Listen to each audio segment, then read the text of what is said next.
Ну что, много я не сделал, конечно. Залил тут сегодня, просто уже времени много. Ну, добавил здесь кирпичи.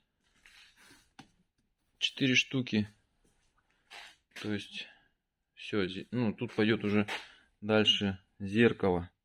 Туда, туда фанерка, туда и вот так. Будет плоскость. Ну, фанера по размеру. То есть, расстояние между этой плоскостью и вот этой вот штукой будет там 11 сантиметров, да, и вот упираешь туда, получается трапецию такую упираешь, там на кирпичи ее как-то подпираешь, все, и заливаешь.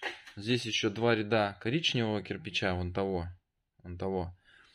и вон те штуки используешь. Вот щебня шамотного ведро маленькое, пол ведра считай, да. Вот эти вот, глиноземистый цемент вот здесь у меня в целлофане в сухом месте хранится. Ну, все это будет залито. Обметненная проволока, вот она лежит. Вот нехромовая проволока. Все это связывается воедино внутри, как арматура. И заливается шамотный бетон. То есть отливается полностью зеркало. И дальше уже начинается кладка трубы. Ну, там дымосборник еще. Тоже используя вот этот остатки кирпича.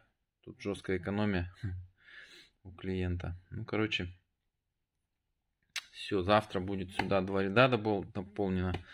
Выпуск вот из такого вот кирпича. И здесь все забутится. Здесь, ну, все сведем. И уже пойдет труба. Дымоход вверх.